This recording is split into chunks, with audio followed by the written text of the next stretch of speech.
Hello and welcome, Janet Beckers here. Well, today's topic, I'm going to be sharing a couple of embarrassing stories, but I'm doing that in the way that I hope that it helps you, because we're going to be talking about when you do a launch and it totally flops. Like, what do you do? How do you know? Why did it flop? Do you give in? Do you start all over again? What do you do? And I think a lot of times you hear so many stories of people having these outrageously successful launches that if you don't come out of the gate with a six-figure launch or a multi-million-dollar launch, you feel like you failed. Yet the reality is that most times when things launch, they just don't go that well when you first start. And then when they do start to pick up, it's not necessarily this huge thing out of the gates. It may be a smaller trickle. So I wanted to give you a little bit of a reality check on, what can happen and what does that look like when you don't give up. And then if the same thing happens to you, what is the process that you can follow to uncover why? Why did it fail? And throughout all of this, including the process of what to do, I'm going to be really transparent with you on a launch that I did that totally flopped. And then I tweaked and did it again. And then I tweaked and did it again. And tweaked and did it again. And so I'll share with you the difference that it made. And then also, what were the things that I discovered that I had to change. So let's get stuck into it. So if you've never run a launch, first of all, let's define what a launch is, because it can mean so many things for so many people. A launch can simply mean that you are just announcing that you have got a new program or a new service, or it's your new website, your new business, or it could be a totally new program that you're putting out. Or it could be one that you've sold before and you're going to be putting it out. Now, what does a launch look like? Well, it could be a simple matter of sending emails out to people. It can be running webinars. It could be doing a big event. It could be doing, the classic sort of Jeff Walker process of the 3 videos and the emails and everything, and the open card and the shut card. It could be running a 5-day challenge and then selling. It could be running a webinar and selling. So a launch does not have to have a particular format in order to be considered a launch. There are so many ways to be right, and as you will see, I'm going to explain to you the different ones that I trialed and what worked and what didn't. So they were all launches, all done in different ways. So that's number one. That's what a launch is. And a launch can go from being a very short lead up, or what's called a runway, very short lead up to it, like, I'm just going to get this out there next week, to other ones where, like these really big launches that make multi-millions, they are starting to plan and prepare and put material out a year in advance. So, it can be that short thing, let's get this out there, or it can be really quite long. So, that's what I'm meaning when I'm talking about a launch. So if you've run a launch of any type before, I'll be really interested to hear from you as I'm sharing these stories. And I'm also, if you've never run one before and the idea of it just totally overwhelms you, hopefully today will give you a little bit of a reality check and take away some of this mystery for you. Now, over the years, I've been doing online business now for, it must be, I kind of lost track. It must be about 15 years now. So, it might even be more. So anyway, it's been quite a while, in different businesses, different programs. So I've launched a lot of different things over that time. But what I'm going to do here is I'm just going to share one particular product and the launch, because when I first launched this program, I made 0 sales. So I'm going to share with you what the product was, why I made 0 sales, and then what did I do to end up making it so it made me 6 figures. So that's why I'm going to choose this particular one as a case study for you. So being totally transparent, I don't normally really share this in much detail, but you know what? I just want to take the mystery out of this whole thing of everything should work perfectly straight away. And really one of the biggest attributes that you can have as a business person that is going to mean that you become successful and that your business helps you to achieve whatever it is that you're setting out, however you're defining success. You know, I just want to get rid of that whole myth that it happens really quickly. And, you know, so one of those the main thing that you can have is to have that resilience and that persistence. So this is a demonstration of resilience for you. Okay, so I'm just going to flick over. If you see my eye, if you're watching this on video and you see my eyes going down, it's because I've got notes because I want to make sure I don't forget anything here for you. So let's have a look. You know, so the program that I'm going to be using as the case study for this is for my my program called Cool Cats Video Marketing Academy. Now, Cool Cats Video Marketing Academy evolved because I used to have a program called Me TV where I taught people how to create a podcast, a video podcast using 3-minute videos and what the success was that you could change and how to do that. So had great success with that and wonderful clients going through it. Then over time I thought, you know what, people kept on asking other questions around video. So I thought, you know what, I can do this a little bit better. I'm going to do more. So as part of that, I ran with a friend, we ran a series of 2-day workshops on video marketing. And so as part of that, we really got people comfortable on video. You know, I taught a lot around content and structuring your content, strategies, how to then milk it for all it's worth and get seen everywhere. So from being confident on the camera to all the technology to the end, you know, the ultimate end of having this beautiful content creation machine. Now, we ran these workshops. People paid thousands of dollars to go to each of these, and they sold really well, and people got great results. So I knew that the content that I was creating, not only did people want it because people had paid to go along to these workshops. I think they were paying $3,000. I can't quite remember. It was about $3,000 to be able to come along to these workshops, and they got results. So I knew that the content worked. I had some great testimonials. So I knew that the program was good. So I knew that it should sell online. So then I created what we were doing in the workshops, and I did all of the preparation and created an online program. Now, then it was ready to launch. Pretty exciting stuff. So for the very first launch, I decided to be super duper clever in the way that I was doing it. And so I used the format where I had a fantastic opt-in that people were attracted to. When they got there, I had a one-time offer, which was quite cheap, which was the masterclass explaining how to use the workbook that I'd given them. And then I had on the back of that they could purchase the $1,000 program. Now, I knew that people wouldn't go straight from buying a really cheap opt-in to buying a $1,000 program. So I had a 12-part, $97 a month selling, payment plan as part of that. Now, I've launched numerous things before. This is not a new thing for me to do. And I thought, this is the system that's it'll be working the easiest, and that way it can be a nice little evergreen money, just ticking over for me. Now, the thing with this was I didn't want to do all the copywriting myself. I was pretty busy at the time. So before I even launched, I had invested, I think it was close to about $7,000 with a copywriter, getting them to help me with the emails and the sales letter.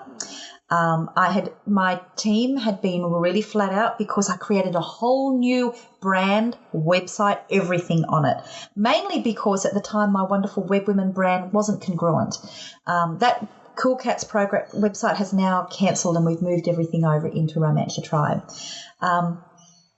So there was a big outlay that we had already spent with my team working on that. So there had been a few months of them creating everything, plus my sweat equity of creating all the programs. So really, in order for me to break even, I really needed to be making about $30,000. So all excited, everything ready to go, hit go and sent out an email out to my list and sent it out to social media. People started coming in. They loved the opt-in. Quite a few people were buying I think it was like $7 or $8, the special one-time offer to find out what people were interested in and interested enough to pay something. That worked pretty good. But when it came to actually selling the $1,000 program, I had zero sales. Zero. And you can just imagine how heartbreaking that was. It was really, really heartbreaking. So this is step number 1. When something goes wrong, when your launch fails, what are the first steps that you need to do? So the first step is, allow yourself to wallow in self-pity for a while, okay? It's all right. So, but don't do it for too long. I think I gave myself about an hour to wallow in self-pity. And then the next thing that you need to do is to flip it around and celebrate and go, you know what? This is a great opportunity. You might have to kind of make it up to yourself a bit. This is a great opportunity because you know what? I am going to never be in this situation again. And if I do perchance find myself in anything similar, I know I can get through it. So, you know what? This is a great opportunity to learn. So that's a flip around in your mentality. Not an easy flip to do, but consciously take the time to look for where are the lessons, what can you celebrate. And then the next thing that we're going to do is once you've done that, I want you to have a look at what did work.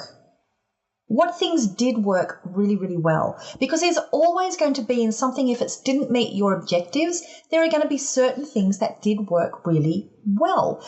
For example, it might be that in this case, people quite like the opt-in, the gift that I was giving, which I think it was something like, how to, take one video and turn it into 32 different pieces of content, something like that. People really quite liked that. So I could go, yep, that went really well. I also had people who were mailing me going, oh my God, I love your logo. I love your colors. I love the way that the site looks. It just feels so cool. It's really groovy. So that was a good thing. And I also had people emailing me going that they were interested in learning about video, but they weren't buying. So there were some things that were working. So if something like this happens for you, don't just go and think like I've got to throw out the lot. Cherry pick and think, you know what things did work and why did they work? What can I keep out of that worked really well? So that's number 1. Okay, so now let's move over and we're going to have a look at what do you do next when things go wrong. So the first thing that I did is I thought, you know what? I'm going to ask people. So this is one of the things that you need to do is ask people, why didn't you buy? And the easiest way to do that is if you've had people who have opted in, who've maybe, got your freebie but they haven't purchased, is you can send out an email to them with a link to an anonymous survey saying, hey, was it me? What was wrong? Was it something that I did? Did I do something wrong? Or what else was it? Why didn't you buy? That sounds kind of crazy. That's actually the wording you use. And people will reply saying, no, it's not you. It was this. So that's where I was able to find out that I had got a couple of things wrong with that. Number 1 is it was just I had made it too clever, had too many points in between. So a lot of people never really got to see the sales page for the main program if they didn't purchase the cheapy one first. They had to wait until their emails came through and then they would see that, you could buy the main program. So for that reason, I was just being too clever. So I decided I was going to simplify things. Now, the next thing that I found out from people was they were saying, oh, this all sounds really, really good, but I'm just even too scared to make a video yet, let alone the idea of how I can create a video and turned it into 32 pieces of content. That was the aha. So where are the lessons for this? So for this one was, are things too complicated? Have you made things too complicated? It could very well be the system that you've been using. And the next thing is, are you really addressing what the real problem is that people have? They may have an aspiration of creating, fantastic video content that goes out there all of the time without them having to be flat out, always creating. That may be the aspiration. But if you're not addressing the actual problem, well then, you know what? They're not even going to be able to even take up the aspiration. In my case, the problem was they couldn't even imagine where to start. And what would I say anyway on the videos? So that for me was a really important lesson in that first occasion. Now, this is where it comes down to resilience. It's really, really easy to go, you know what? It's the product. I'm not even going to bother. I'm just going to do something completely different. So instead, I thought, well, I know that people need this program. I know that I can get results for people because, people have come along to workshops with me. So let's see if I can have another go, and I'm going to simplify things, and I'm going to really make sure that I address that core problem. Now, as part of this, I thought, you know what, it was getting close to Christmas time, and I thought, I've just got to get this out there. I'm going to have another go at this before Christmas comes because, otherwise it's going to be put off for longer. So I decided to do something that I've done numerous times is I'm just going to run one webinar. I'm just going to run a webinar, and I'll make the offer on the webinar, and then I'll tell people it's available for a week. Really, really simple. Now, I'm fortunate that I already have a database that I could go out to. So that's what I did. I just sent in the invitation. Now, I ran the webinar, and this time when I ran the webinar, I focused a lot on showing them how simple it was to create a video and running them through the kind of things that they could talk about and that script, and really talking about how to make it easy. Really debunked the whole technology thing. I just showed them, how do you use your phone? And let's get your phone and let's just make a simple video, and challenge them to go and make one and share it with me. Now, that simple tweak, number one is I ran the webinar, so I just got it done. And also I changed the messaging. As soon as I did that from that one webinar, just before Christmas, $12,000 worth of sales. The exact same sales letter. I did not change my sales letter. I just changed my messaging in my marketing. So the message for you on this one is, can you simplify things? So now that may not be your problem. For me, I was just being too clever because I could be a smarty pants. But, have a look to see, have you got too many moving pieces, and is it confusing people? And most importantly, do you really, really know your tribe? Do you know them? Listen to them. So I found this from, first of all, running that survey saying, why didn't you buy? And also listening to the emails when things that people were writing into, looking for the trends.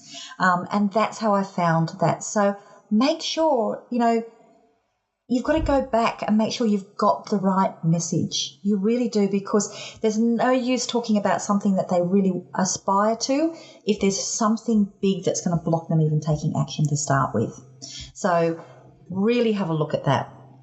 Now, moving on to the next thing is the next time that I ran, I thought, you know what? Okay, I want to see if I'm going to just treat this with a bit of curiosity, a bit of an experiment. I tried one type of marketing, using a marketing funnel. I tried that. I've tried a webinar. Now let's see what will happen if I actually do like the full-on launch, where I will have the 3 videos and I'll have some affiliates, actually I didn't have many affiliates. I just wanted to really test it out in my own market. And let's just see what happens if I do it in that way. And I'm going to do a little bit of a challenge and see if I can get people to actually create videos as part of me running the launch, doing it live. So that's what I did. That took a lot more work to set up. And so that's what I did. People could register, and they had 3 videos spaced a few days apart.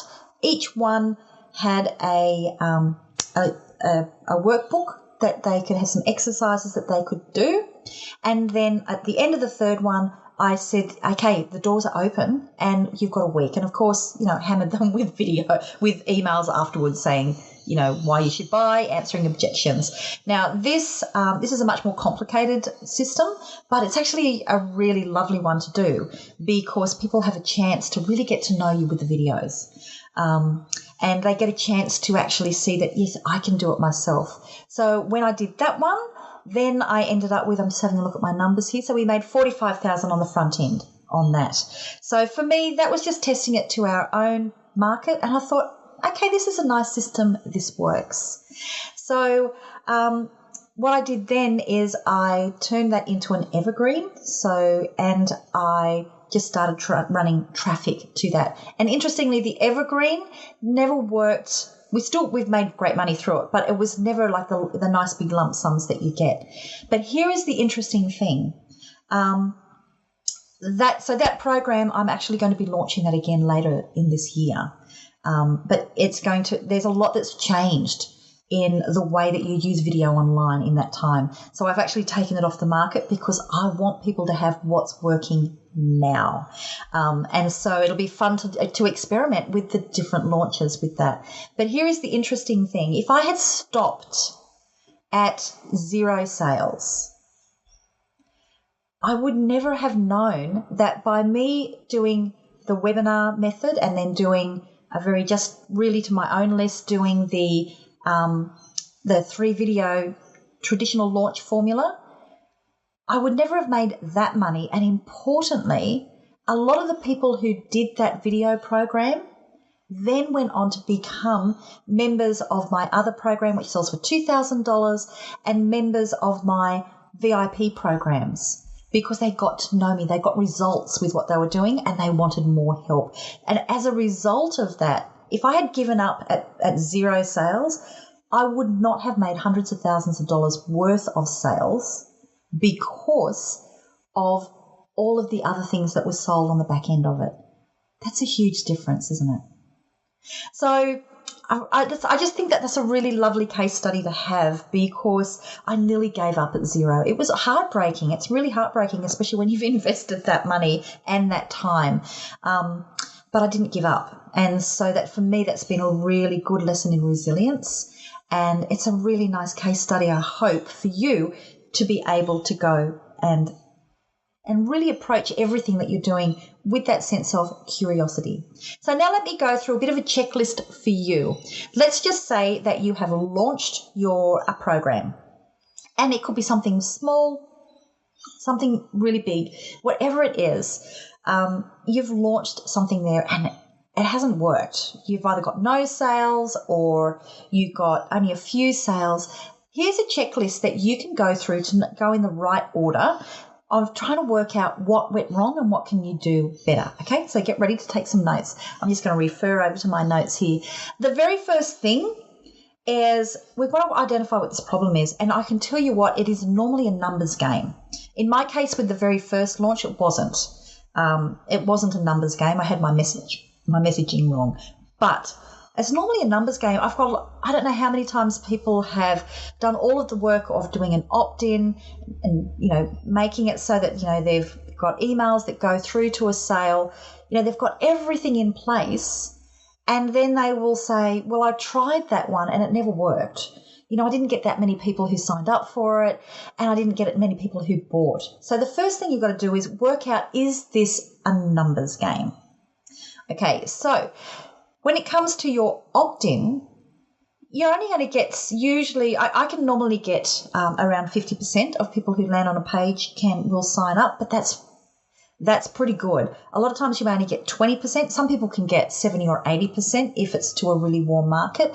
But just understand, you're only going to get somewhere normally between 20 and 50% of people who are going to sign up to even get your freebie. Then, once you've got your freebie, then once you send emails out to people, you're really only going to get maybe 20% of people are going to open that email. Then of that 20% that open it, you're not going to get 100% of those that will click the link to go and see what you've got to offer. So you can see here at every point, the numbers are getting smaller.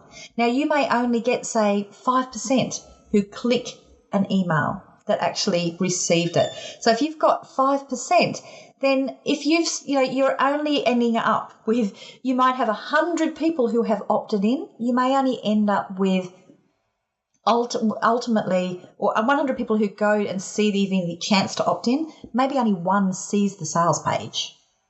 So then, how many who've seen that sales page are actually going to buy? So what you need to do is you need to look at all the numbers along the way. You need to see, all right, how many people actually landed on the page? Did I spend enough on advertising? Did I bring in joint venture partners? Did I email my list enough times? Did I go out on the circuit and be on everybody's podcast? Did I shout from the rooftops? Did you use everything that you could do to get as many people to actually see it? Very often that is the thing that's meant that you never got the sales. You just didn't have enough numbers going through it. It's like plumbing. You've got to have water pouring in, and at every point there's little arrows, little constrictions, little arrows, little, detours that go off. There's little constrictions all the way that are in that piping before anybody actually gets to see your sales letter and decide that they want to purchase. So don't just assume because people didn't buy that they didn't like the offer. It's just very often it's a numbers game, okay? So that's why I like the software that I use, 10X Pro. I'll put links down to it below. You can go to romanceyourtribe.com/10X Pro, so just the number 10, 10X Pro Special, because I've become really good friends with the man who owns the company because I love the software so much. And so we've put together a special offer there. But the reason I like it is it will actually tell me the numbers of every single page that I've had in my funnel. And I can see, is it a numbers game? So I can see all of that stuff. So it takes away that emotion. If it's a numbers game, don't even worry about looking at everything else yet. Just focus on the numbers. Focus on where was the gap. Okay, so is it a numbers game? Is it not people opting in? Is it not enough people opening your email? Is it people when they land on the sales page, how many of them are actually buying? You don't know unless you've tracked your numbers, okay? So that's number one. It's normally that. It really is. It's normally that. Okay, so now let's look at the next one, price. Now, most people will assume that it's the price. This is the main thing I'll hear from people. They'll go, my program didn't sell. It's because it's too expensive. I knew people wouldn't buy. I just knew it was too expensive. I've got to drop the price. If it's not a numbers game, if you've worked that one out, then price will be the next thing you look at. But very often it's not going to be the price. It may be if you don't have a payment plan as an option, that might be the thing that makes the big difference. But, it's very often not the price. So I've put that as the next thing to look at just for you to say, don't just go there and think by dropping the price that's going to be the solution. It's not normally it. Okay, so now let's look at the next one, is how well do you know your tribe? I thought I knew my market really, really well when I launched the Video Academy to start with, but I obviously hadn't been listening properly because I was focusing on what they could do with all of their videos rather than really focusing on how do you even create your first video and what do you say and how do you get brave enough to do it. So for me, that was really, I know my market, but I wasn't listening properly. So the things that you can do is send that email out to the people who didn't purchase, ask them why. Actually, the people who, if anybody did buy, go to them and ask them, well, why did you buy when not many other people did? Find out what it was that was different about them. You can run a survey to your list. You can randomly choose people who are your ideal customers and ask them if you could interview them and ask them from what you're looking at here, what's missing. So take that time. Honestly, that can be the huge difference. For me, that made the difference between 0 sales and ultimately what was hundreds of thousands of sales that resulted from it. That's a big difference. That was the main thing. Now, let's have a look at the next things that you've got. And this was the big one that I've addressed already, is were you really addressing their real problems or were you addressing other things? So in your marketing, It's the marketing is the main thing where you've really got to address the things that are stopping them. And so, and that's, and normally those sorts of things are actually something that's at an emotional level. People were scared to get on video and make a fool of themselves because they thought they'd waffle on. So I gave them a script. Here's the exact 7-step script to follow so you can make a video that doesn't waffle on. That was enough. Then they got the confidence. So, and they could imagine themselves doing it. So that's a really important one. Now, the next one is one that can really make or break if it's going to work, and that's social proof. So for me, that wasn't a problem when I did these launches because I had already been helping people to use video and get results with video. So I had lots of testimonials and lots of videos and stories of people who'd had success. If you're not getting the results, is it because you don't have enough testimonials or you've got the wrong ones? Can you prove that what you're doing actually works for people? And if not, well, maybe what you need to be doing is you need to be working with a smaller group first and working extra hard with them to make sure that they're getting the results so that you can then get the testimonials. That may be what you need. Or it may be that you haven't asked for them. I'm really bad at doing this, is remembering, to ask people, hey, you're getting great results. I'd really love to hear a story from you. So that could be the big thing that is missing, is that social proof. That is one of the big things that will stop people from buying.